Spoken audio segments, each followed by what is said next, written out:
Bom dia, igreja. A paz do Senhor a todos esta manhã, em nome de Jesus. Apóstolo, depois de uma propaganda dessa da mensagem, domingo que vem essa igreja vai estar cheia de gente.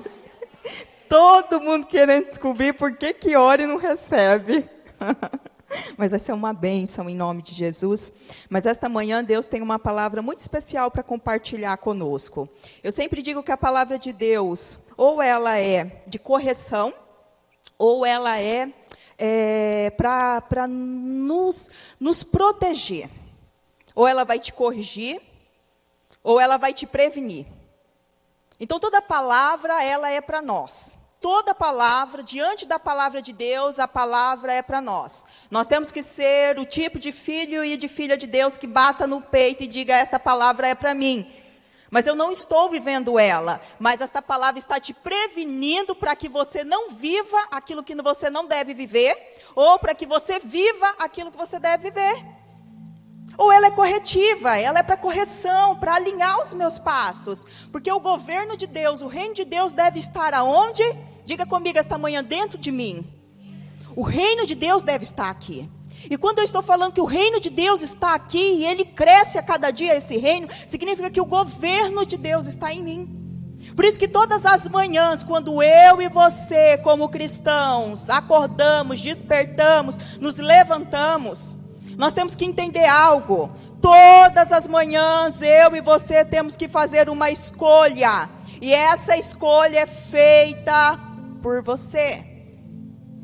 Se naquele dia nós vamos andar no Espírito, vamos viver sobre o governo de Deus, ou se naquele dia nós vamos andar na carne. Em Gálatas diz assim, que quando nós andamos no Espírito, do Espírito nós colheremos o quê? Vida eterna. Mas quando nós andamos na carne, o que nós vamos colher? Meu irmão, é uma escolha que eu e você temos que fazer todo dia. Não é porque uma hora eu fui batizado nas águas, não é porque uma hora eu confessei a Jesus como meu único e suficiente Salvador, que todos os dias eu vou levantar andando no Espírito. Porque essa escolha é eu e você que fazemos. Porque por isso que no reino de Deus, está sobre o governo de Deus, não existe a palavra indisciplina. Indisciplinados não conseguem andar. Porque se eles não conseguem liderar a si mesmo, eles não vão conseguir liderar mais nada. Eles não vão conseguir liderar a sua família, não vão conseguir liderar as suas emoções, não vai conseguir liderar nada. Por isso que todas as manhãs eu e você temos que levantar e dizer, hoje eu vou viver sobre o governo e o domínio de Deus. E então entenderemos como que nós vamos lidar com as percas. Porque Jesus certa vez disse assim, e deixou esta palavra para nós. Olha, filhinhos, neste mundo. Filhinhos significa que somos filho de Deus, é para os filhos de Deus. Neste mundo tereis o quê? Aflições, problemas, tragédias, escassez, dias de choro. Mas tende bom ânimo. Ou seja, estejam alegres neste momento, porque eu já venci. Se eu venci, vocês vencem também. É só um momento, é só uma estação, é só um estágio que estamos passando. Porque quando a gente está passando por um problema, a gente acha que não vai ter fim, a gente vai passar toda a nossa vida. Não, é só um momento. Tem um texto em Hebreus capítulo 5, versículo 8, que me chama muito a atenção quando fala de Jesus. Ele diz assim que Jesus na condição humana, Hebreus 5:8, você pode conferir na sua Bíblia, diz assim, que por meio dos sofrimentos, Jesus aprendeu a ser obediente. O sofrimento, quando bem entendido, o sofrimento, quando enfrentado sobre o governo de Deus, cria algo em nós que em momento nenhum criaria. O sofrimento para os filhos de Deus nos leva à obediência. Eu vou contar uma historinha para vocês. Como lidar com as percas. Esse ano, no mês de janeiro, todo o Brasil foi surpreendido com uma notícia que deixou muitos abalados, inclusive eu. de uma criança de 11 anos que foi encontrada dentro de um barril, acorrentada, nua, com fome, desnutrida, desidratada, abandonada durante um mês dentro de um barril. Meu irmão, você já parou para pensar o que é ficar um mês dentro de um barril, preso, enclausulado, se essa é a palavra correta? Acorrentado, sentindo fome, sentindo sede, sem a capacidade de se ao menos se sentar, descansar. Um mês de pé, debaixo de um calor escaldante. Parece impossível, mas aconteceu. E você sabe quem foi ou foram os autores desse crime cruel e brutal que eu e você assistimos? Foram os seus próprios pais. O que você tem para dizer sobre esses pais? Como você essa manhã definiria esses pais?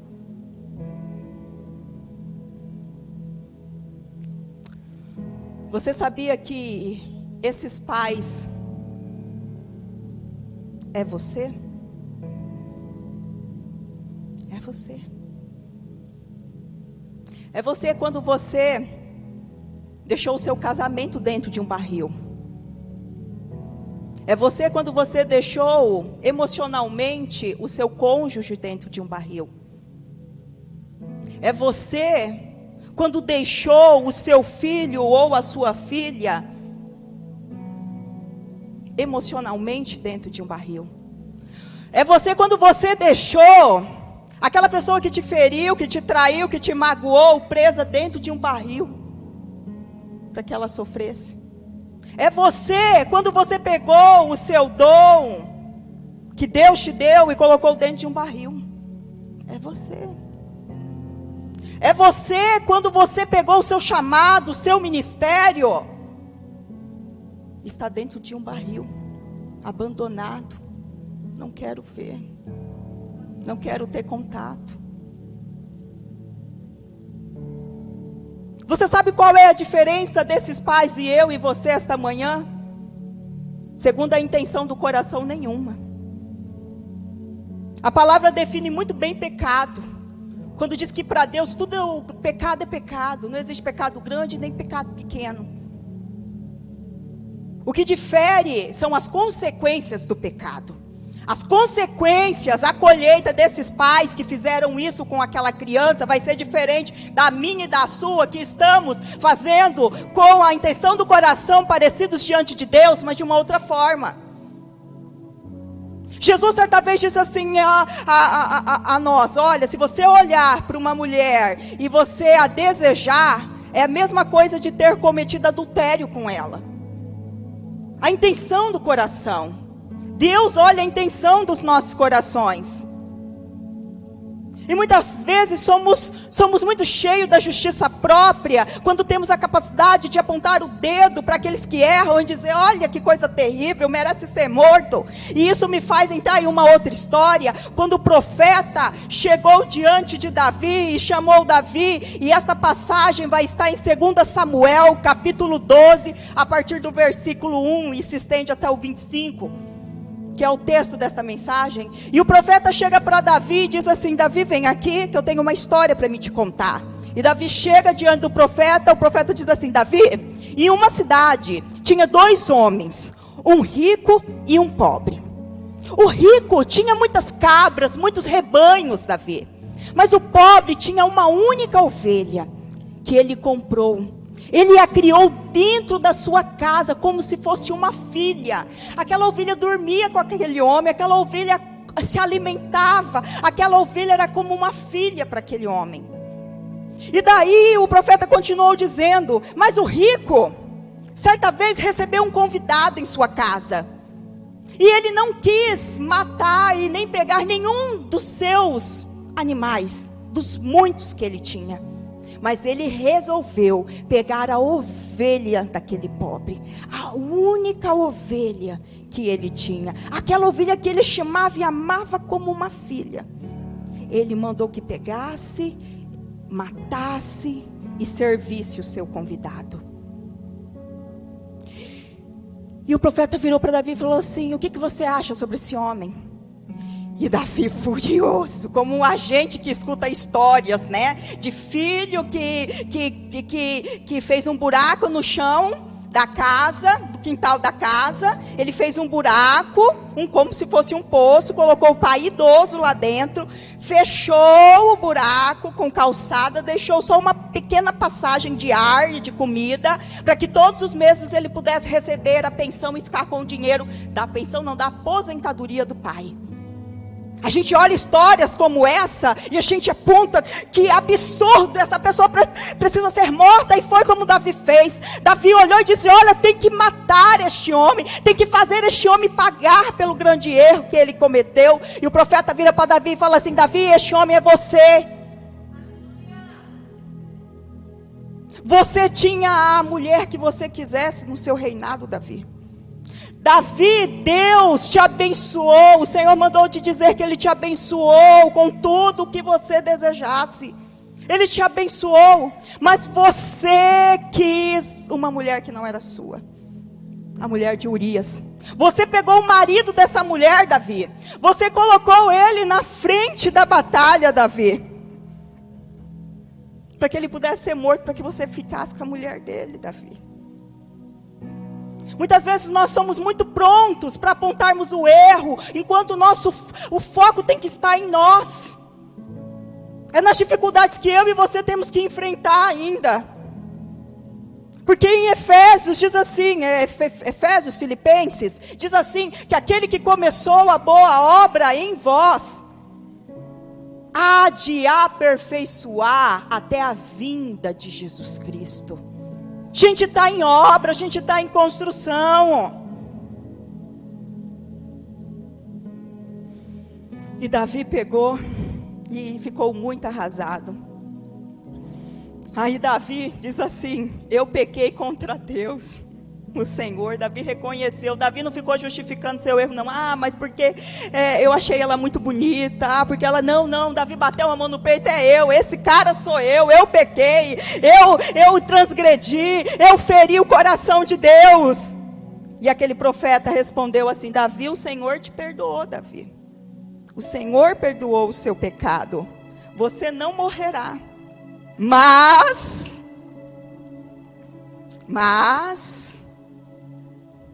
porque fazendo isso você mostrou tanto desprezo pelo Senhor, que o seu filho morrerá.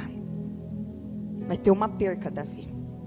A perca vai bater na sua porta. Sabe como que chama isso? Colheita. Ninguém é obrigado a plantar. O plantio não é obrigatório, mas a colheita é. A gente pode esquecer as nossas decisões, mas elas não esquecem de nós. As decisões que eu e você tomamos hoje determinarão as recompensas de amanhã. Você sabe uma coisa que eu sempre digo, eu sou até chata, por tanto que eu falo para os meus filhos. Eu digo a eles assim: olha, o inferno, o diabo quer que vocês, hoje, que vocês façam uma colheita, um plantio. Eu digo para eles: o diabo quer que vocês plantem hoje, através da insubmissão, da desobediência, da murmuração. Tudo isso são plantios. E eu digo a eles, para os meus filhos: o diabo está doido para vocês fazerem esse tipo de plantio, para que amanhã, na fase adulta, vocês sejam uma derrota, porque é o que vai colher. Efésios diz assim: aquele filho que não honra pai e mãe, a colheita disso é o quê? O texto diz: vai viver pouco tempo nessa terra. A gente vai morrer mesmo. Primeiro vai morrer espiritualmente, depois vem a morte física. Hoje a gente está vendo tantos jovens, adolescentes aí perdendo a vida. Então você que é jovem, você que é adolescente, que está aqui esta manhã, se você quer ter uma fase adulta de sucesso brilhante, tome cuidado com o seu plantio hoje, porque vai colher. que Gálatas diz, gente? A igreja tem que acordar, tem um monte de jovem, de pré-adolescente, adolescente, dentro da igreja fazendo plantio. Aí vira um adulto ainda dentro da igreja, servindo a Deus, mas uma vida falida, derrotada, colhendo, e tem que colher. Mas ainda bem que a gente tem um Deus tão bom que dá a graça até mesmo para fazer a colheita. Gálatas 6 diz assim, que Deus não se deixa escarnecer. O que o homem plantar, isso mesmo colherá. Então existem dois tipos de perca que eu e você podemos atravessar na vida. E a gente precisa de orientação de Deus para entender qual que é a perca. Porque as percas, elas podem ser usadas pelo inimigo, sabe para quê? Para estimular o que há de pior em nós. As percas podem ser usadas pelo inimigo para estimular o que há de pior em nós. Ou as percas podem ser usadas pelo Espírito Santo para extrair o que há de melhor em nós. A primeira perca que eu e você podemos enfrentar é aquela perca de Jacó. De Jacó não, eu sempre confundo Jacó com Jó. É tudo Jota. A perca de Jó. Aquela perca que nós dizemos assim, Deus me deu, Deus tirou. E louvado seja o nome do Senhor. Como aconteceu com Jó, como aconteceu com José, que experimentaram aparentemente grandes percas. Sabe como que é definida essa perca? Quando Deus tira, quando faz parte do propósito dele tirar da gente, é porque está vindo algo muito maior que precisa estar no lugar. Porque se ele não tirar, nós vamos ficar daquela condição para o resto da vida. Nesse tipo de perca, o Senhor tem um propósito a cumprir, que é nos levar a um estágio maior, a viver coisas maiores. Deus jamais tira de mim e de você algo que Ele saiba que não estamos preparados para ela. E nossa fé é verdadeiramente testada até que Deus nos peça para suportar aquilo que parece ser insuportável e para esperar aquilo que parece impossível. A fé, ela não exige de nós explicações, ela descansa nas promessas de Deus. Jó, um homem muito rico, perde tudo, fica doente, e ele diz, Deus me deu, e Ele mesmo tirou. Aí onde se aplica aquele versículo que eu mencionei no início da pregação, Hebreus 5:8, através do sofrimento, nós somos ensinados a ser obedientes. Aí entra uma outra pregação que é sobre processos, que Deus nos coloca em momentos de perca. Existe também um outro tipo de perca, e dessa perca, Davi sabe muito bem. Essas são as percas que nós ocasionamos com as nossas próprias mãos. Por isso que eu convido a você, no livro de 2 Samuel, capítulo 16, 2 Samuel, me perdoe, capítulo 12, versículo 15. 2 Samuel, capítulo 12, versículo 15. Então, depois que o profeta contou essa historinha, Davi se arrependeu. O profeta disse, Davi, tem uma colheita para você, Davi. O texto começa, então o Senhor fez com que o filho de Davi, da mulher de Urias, ficasse muito doente. Davi orou a Deus para que a criança sarasse e não quis comer nada. Entrou no seu quarto e passou a noite inteira deitado no chão. Imagina a tristeza desse homem. Quem deita no chão é porque está assim, desesperado. A cama, nem o conforto da cama, a pessoa não, eu nem mereço esse conforto. Então os funcionários, no capítulo 17, diz assim: então os funcionários do palácio tentaram fazer Davi se levantar, mas ele não quis, e não comeu nada com eles.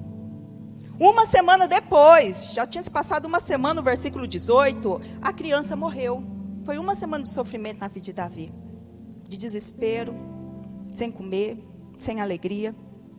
E os funcionários ficaram com medo de dar a notícia a Davi. Falou: meu Deus, se o menino enquanto estava doente, o homem estava desse jeito, desfalecido, e agora, na hora de ficar sabendo que o menino morreu, o que vai ser? Vai morrer também. Enquanto a criança estava viva, os funcionários disseram: Davi não respondia quando falávamos com ele. Como vamos dizer a ele que a criança morreu? Ele poderá fazer alguma loucura. Quando Davi viu os oficiais cochichando uns com os outros, compreendeu que a criança havia morrido. Então perguntou: a criança morreu? Morreu, responderam eles. Então Davi se levantou do chão, foi para o banho, tomou um banho, penteou os seus cabelos, trocou de roupa, depois foi à casa de Deus, o Senhor, e o adorou.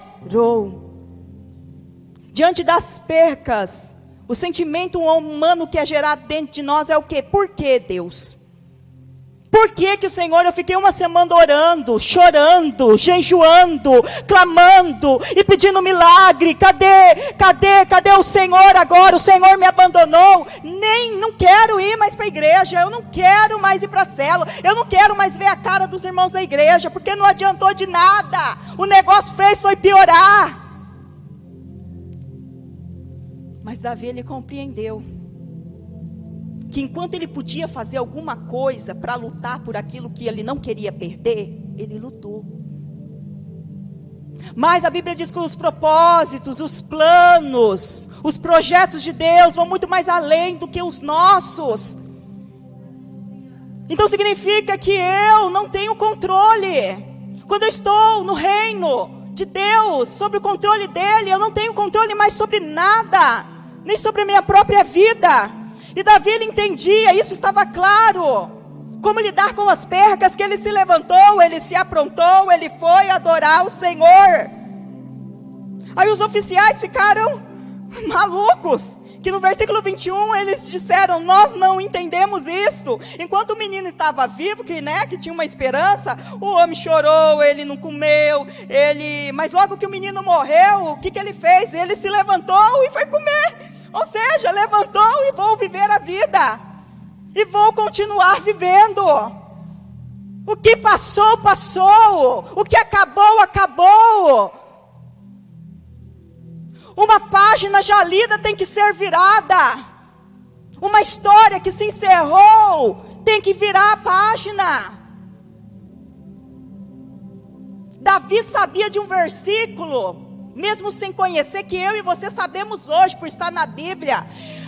Aquele que está em Cristo é uma nova pessoa, as coisas antigas já se passaram, e eis que tudo se fez novo. Como eu e você estamos nos lidando com as percas, seja elas feitas pelo próprio Deus, para um processo de crescimento, ou aquela que nós vamos lá e procuramos, e plantamos.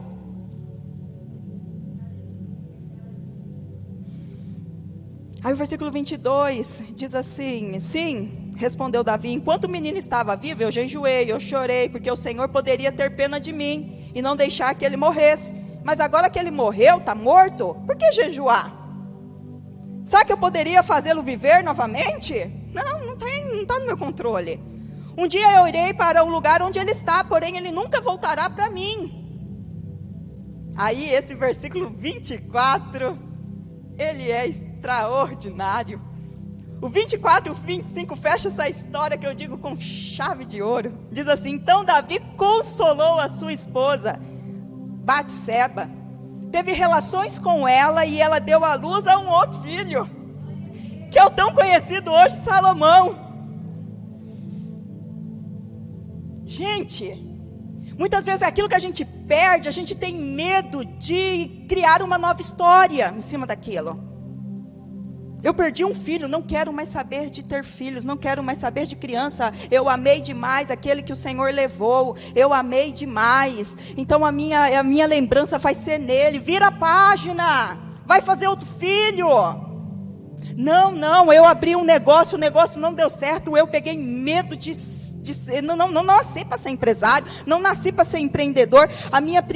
A empresa que eu tentei, meu sonho quebrou, não é para mim. E a pessoa fica toda a vida presa naquela perca. Deixa eu dizer algo para você, mesmo que seja uma perca que você ocasionou, Deus está interessado em te abençoar muito mais com aquilo que você perdeu. Aquilo que o diabo tirou, aquilo que foi arrancado com a permissão de Deus, porque nem sem a permissão de Deus ele não tira nada da sua vida.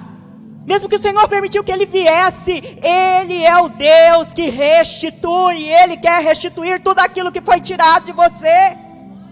Então aquilo que a pessoa perde, ela não quer tocar mais. Vai lá e abre uma outra empresa, se desafia. Só não cometa o mesmo erro da primeira. Eu vi uma grande empreendedora do Brasil dizer assim: gente, eu não confio em empresário que ao menos não tenha quebrado uma vez.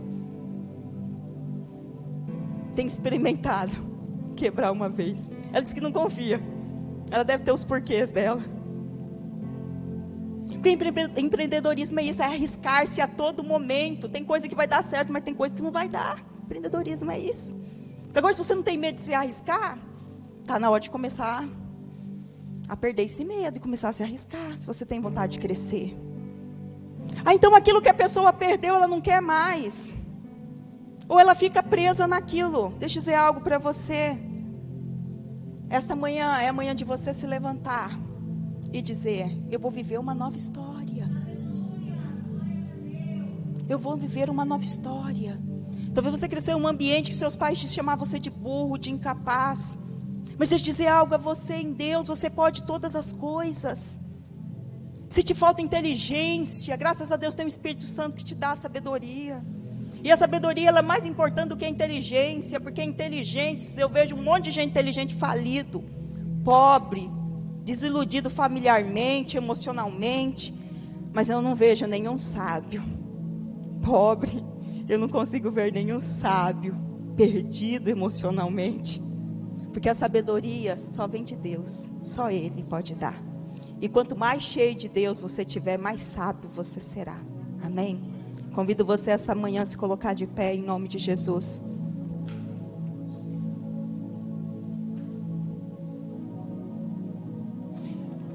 Chegou o momento desta manhã porque as percas que nós ocasionamos são aquelas que nós fazemos com a desobediência.